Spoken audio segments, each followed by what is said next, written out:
Hi everyone, my name is Avery Crumrine, the author of Intention into Action, and today I'm joined by someone super special, Shelby Jo Long. She is an international speaking coach, an international bestseller, a serial entrepreneur, and recently we've shared a lot of stages, especially me and her daughter, and so I'm super excited to have this conversation today. So Shelby, I'm so excited to have you here. Before we get into everything, I would love you to introduce yourself for the follow through.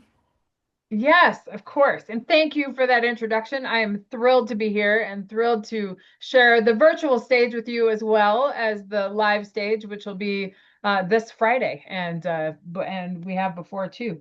Yeah, I would. I mean, I love business and I love ideas coming into fruition, and I love it when I'm around people that are making a big impact.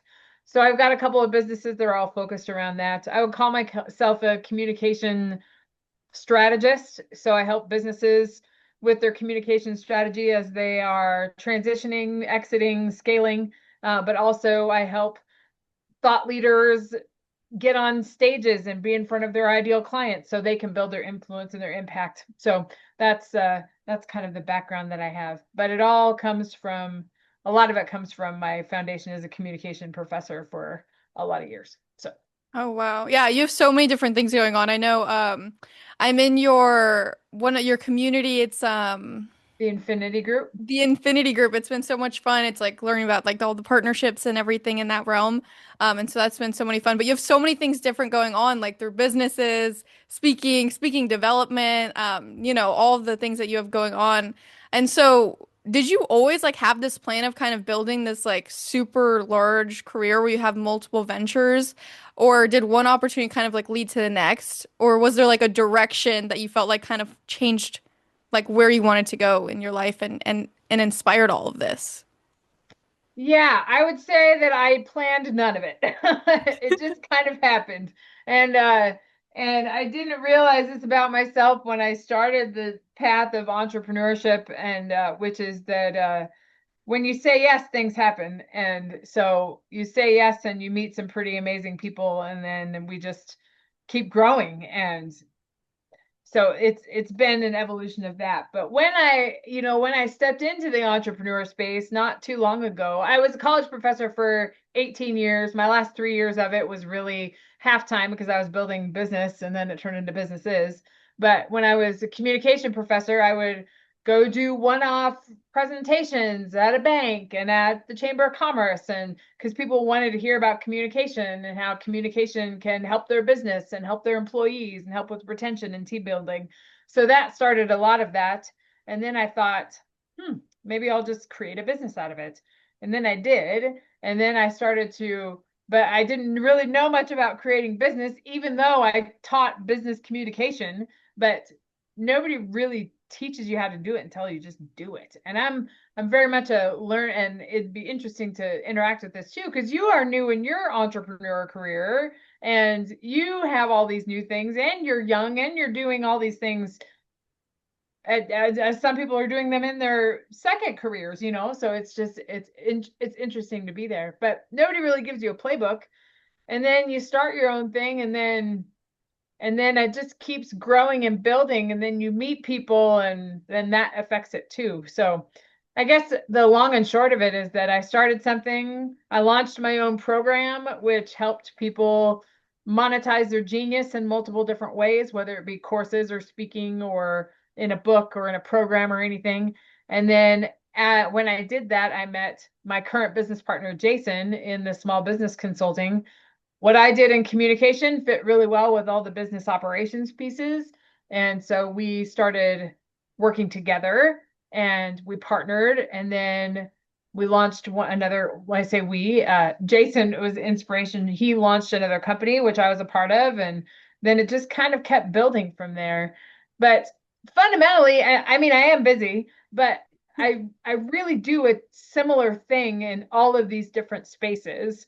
And what it is has to do with how you communicate your value to your clients and potential clients or potential or whatever you're trying to impact.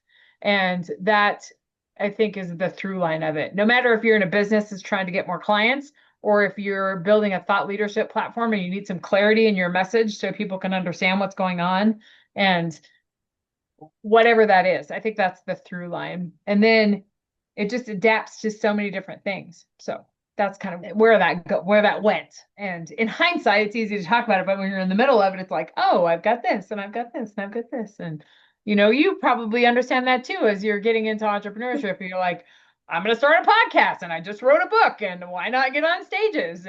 And so there's not really a plan to it. It's just kind of when you're around people that are moving and making a difference, that's amazing. So being around Stacy's community and the community that you're in, and then we kind of take that in the Infinity Group and formalize it and make it a little more concrete as far as business operations are concerned, then it just makes a bigger impact. So Yeah, I love that you said that because that's like so much what I talk about is like you don't need it all planned out, like you can just take one step and then it could lead into like this whole other big thing. And but I feel like your common thread throughout everything is like communication. I mean, you worked as a professor, you were a debate coach, and you work a lot around in this field. All of your ventures kind of connect in that, I feel. And so I'm curious what originally made you so interested in that, or was it like kind of like a natural strength where you're like I gotta do this. yeah, I mean, communication's been a big part of my life. And I might go down a rabbit hole here, so if you want me to change directions, just let me know. But when I was in high school, I gravitated towards those. I was on the debate team, and I was in student leadership and the youth legislature and government class. I just kind of liked that discussion, and it's something that I just really enjoyed. And then I got in a car wreck at the end of my junior year of high school, and that was a big change to my life. I was in a coma for 16 days, and I was in rehab for 4 weeks after that. But very, very fortunately, I was able to go back to school my senior year, and I graduated, and I was able to go on to college. There's a lot of pieces in that, but when I went back to school, I just kind of did everything that I did before.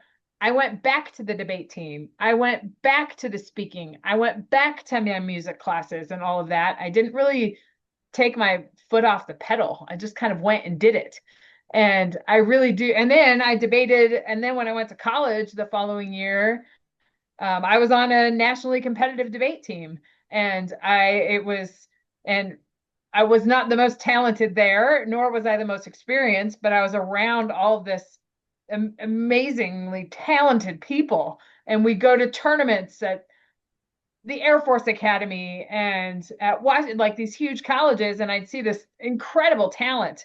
And that helped me improve, and it helped me, like, it put me in that position where communication really started to make a difference with me. I honestly believe, and I wrote my first book about this, I honestly believe being involved with communication and something that fast and dynamic and moving really helped me heal. But then it also kind of gave me a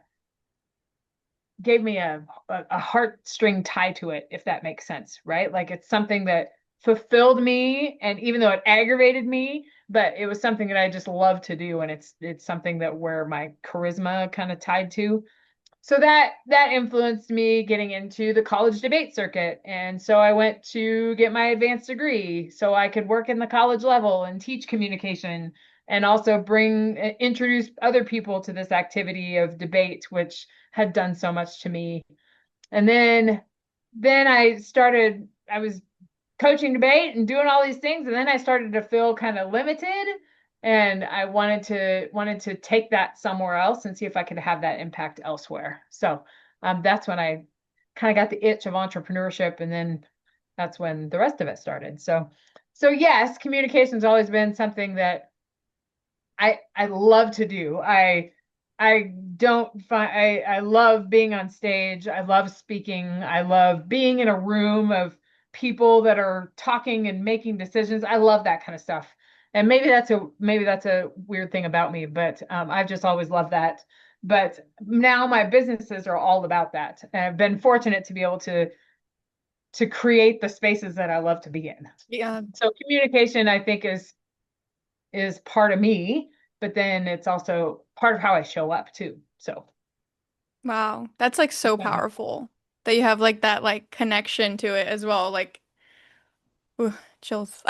Yeah, I don't know if I've ever explained it that way, but that's kind of, it's just like, it's something, my first book was called I See Your Genius, Transform Your Idea into Income. And the whole idea is that you, everybody has a genius inside of them that is unique to their worldview and their experiences and their education and or their community around them. It's all unique, and that is the genius that somebody needs to draw their audience through. That's the best connection for that idea. So that everybody has it in them. It's just navigating through that and finding what that connection is. It really honestly wasn't until I wrote the book, the I See Your Genius book, until I started to really think about that. I was like, oh, debate's been such an influence in my life, and it shows up in everything that I do, including as an executive in a global consulting firm, and as a speaker, and as a just when I talk to people. So it's like that's my gift, so everybody I has it in love them. It's that. just trying to navigate through that. Yeah, but it's, That's so and you just wrote a book too, but it's, I mean, writing a book is not a small thing, but it's a deep exploration, and it was like makes you all vulnerable, and then you right. think Yeah. about things in ways you didn't think about them before. So Yeah, I completely agree. Like when I wrote my book, I was like, I obviously had a message that I wanted to share with people, and it's like you feel so much more like deeply connected because you're like yeah. in this book, you know? So I completely agree. I know you have another book, and one of the large ideas that you talk about behind that one is that communication can be someone's like competitive edge. I'd love Yeah. to know like what you mean by that. Yeah, that's really taking communication and being communication is your competitive edge means that it's a way that it's really putting communication in the context of business. And especially in the age of AI, where you can have AI create anything you want, really, in business, you're still not going to sell unless you have a human connection and communication. It's really hard to build a community if you just have it be online, right? Like it's a there, and maybe that's just me. I'm attracted to people that use communication, and my clients should appreciate that there's that human side of communication. Not every client is for that. So it's but I do believe that communication is what separates your business from the next one, right? Like there's a ton of speakers out there that speak about leadership, and there's hundreds of books out there on leadership. But how you communicate your differences and what you have to offer isn't the right word, but what your perspective offers to advance somebody's thinking about leadership, it's all a match to your ideal clients. So it's using communication to be able to advance you and your mission in your business. I think that's kind of where the communication takes a different avenue. Yeah, that's really powerful because I love you said like authenticity or like on those terms of like that's like your humanness and then this kind of where we're heading in the world, and I think that's really powerful because that's something that I see a lot even in the book world. My audience knows like I work a lot with books, and it's like hard because everyone's like book thing is let AI write it for you, and it's like I want books to be really authentically you and your story, and it feels like you have that same kind of thought with speaking and communication, so that's super fun. I love the synergy there. Yeah. And that's the differentiating thing in this age is your story and your authenticity. That's what differentiates you from the other person that's Yeah. writing a book about the same thing. So Yeah. yeah. I don't No, know, we're it's in a really stage good. where there's not a ton of original ideas, but what makes them original is the story, is the brand, is the purpose of it. So it's not just words on a page. That's really good. Yeah, on this podcast we talk a lot about like the difference in having an intention and then actually doing something with it. Obviously, the follow through is following through. I feel like communication kind of has that same sort of gap where like someone can have an idea or a message, but they may never like say it or get on stage or create, and they can't really create an impact if they don't do that. And so I'm curious, why do you think so many people stay silent even though like they may have something so valuable to say and that may set them apart authentically. Yeah, I think that's a question for the ages, but I think there's a couple of reasons why. I taught public speaking for 20 years, longer than that. I taught it for a long time. I mean, communication's like the biggest, public speaking in particular is the biggest fear of I mean, the statistics are anywhere from 80 to like 95% of the human population. Like they would rather, jump off a cliff or die before they have to speak in front of an audience. And I think that's really true. And people just don't like that. And we don't like that because we think that people are judging us and we maybe are a little self-conscious about like, do I have something in my teeth or am I going to say a filler word, whatever that is, that we get self-conscious about that and we kind of get in our own head about it.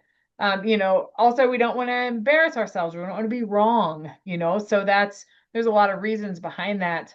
But I think too, in this age, I have two youngish kids. I have an 11-year-old and 13-year-old, and they're both good communicators because they're in a communicator's household. We talk and they see me speak, and my husband's a teacher. So it's like that's not far from us, but a lot of kids and your generation too, you grew up with a cell phone in your hands and you grew up with you can get any answer you want for any problem in the world by typing it into your phone, and I think that takes away from our incentive to talk to other people, to solve problems together, I think that, I taught small group communication too.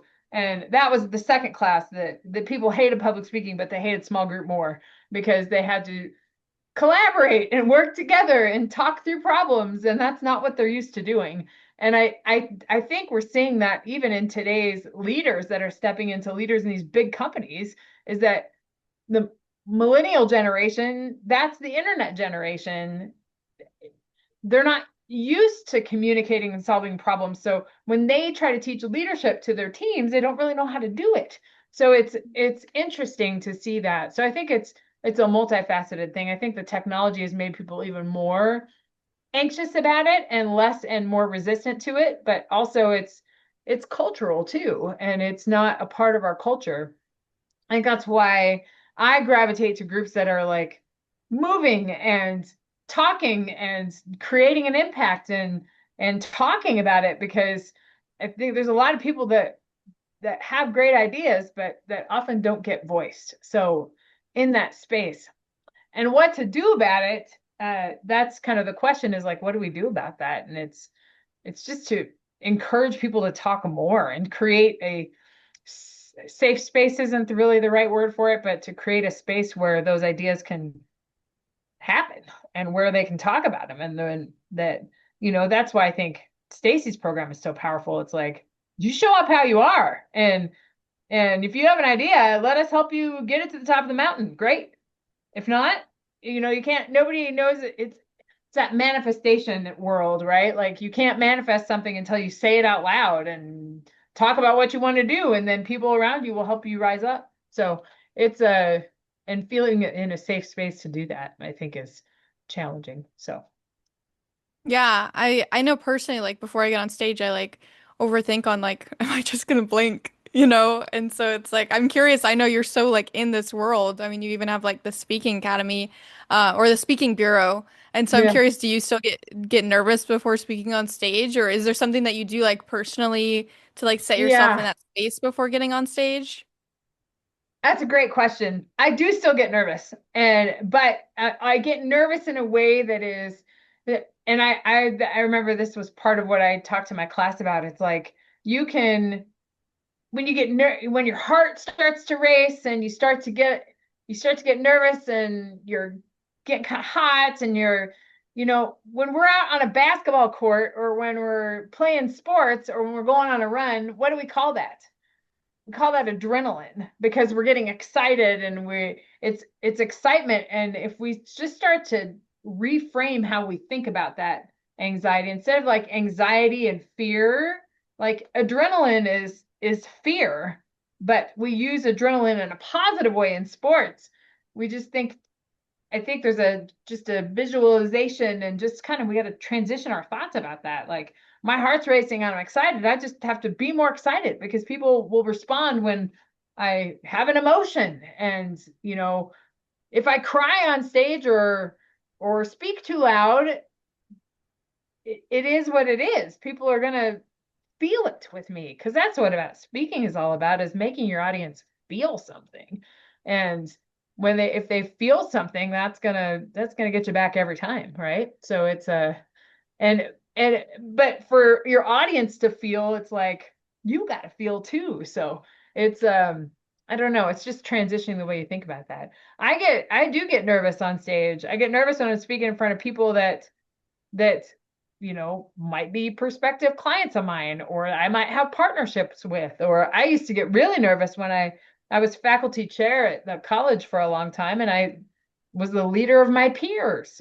So there are some situations where I do still get nervous. And I feel like that's like really important to to say because like a lot of people like interpret like nervousness and fear like as proof they shouldn't do something. You know, they're like I'm too scared. Oh, like that's something I should avoid. So I think your reframe of that is really important to like keep on top of your mind if you are in a situation where you have an opportunity to speak right in front of you and you're like, "Oh my gosh, like I can't do Yeah. this." You know, being able to sit with that and still be able to like do it. Yeah, I was that was the professor that would like pick. I would call on people. I wouldn't let them raise their hand. I would just call on people and make them answer. And so because it's uncomfortable and people would be like, "Well, I don't agree with you." And I'm like, "That's okay. Speak. It's okay if you don't agree. Like let's just talk about it." Even my daughter, I'll tell you a story about Ava because she's speaking at this event that we're at on Friday. And she's speaking about heavy stuff, and she speaks about mental health challenges in teens. And, this year alone, she had a couple of her friends that were riddled with anxiety that had to stop going to school that nobody really knew about. Like that was, and she talked about that at the last time we spoke together. And that was like, she teared up and she got really emotional about it, which I think just made everybody in the audience go, oh man, that's tough. But she's speaking about she had a friend that committed suicide this year. And I mean that's not easy stuff to talk about. And I told her just go write down the story, write down the bullet points you want to talk about. And then she's in my bed and we're crying. So it's it's hard to do that. And then I said, you don't have to tell that story. And she said, no, I don't have to, but I need to, because people need to hear that message because not enough people are saying it. And I was like, yeah, they do. So it's I don't know, it's when the importance of the message overrides your fear to say it, it's it's that's when you're getting into a space where you can really make an impact. So that's what I think. Yeah, I love that you brought up Ava too, because I got the chance to share stage with her at She Talks, and then we also have the Elevate event coming up later this week. And seeing someone so young at 13 years old, like use her voice, like she doesn't look 13, but she is 13. She does. She doesn't act But 13. Maybe it she was does act 13. incredible. I'm curious, Yeah. like, what was it like for you, like, seeing your daughter step, like, into that kind of space? I know you did the interview, but now she's like going up alone. Is that like something you're super excited about, seeing her now, like, kind of find her voice in front of Yeah. people? I'm so proud of her. Like of course, like she's such an amazing girl. I'm just like I'm tearing up. I'm so proud of her, and to see her do that. But then to also see her, and it took me a long time to step into the confidence to be able to uh, speaking was different, but like as faculty chair or in a business in a room of investors, right? Like I'd never talked to investors in my life. And then now I'm in rooms with investors with a lot of zeros behind their names, and yes, I'm a little nervous about that, but to see Ava kind of step into that space is really fun. She hasn't had a ton of experience, but she has done some things where she's been speaking, and this just kind of takes it to a different level. So it's a and and she knows her message is important, and she knows that people aren't talking about it and we need to do something about it. So I really that that she knows that it's not just her getting up and speaking and telling about her. She's not even going to talk about herself. She's talking about stories and what we can learn from that and what can inspire the women that she's speaking to listen with empathy and ask questions and, to do these things so that she feels it need to be done. So I'm excited to see her and I know she's going to do really well. So, Yeah, and no, she's amazing. yeah, and you too, you speaking in front of audiences of hundreds, and that's not something that's normal. So, uh, don't feel that that's not a compliment that you need too, because you are so confident in writing a book and you have a message that's important too.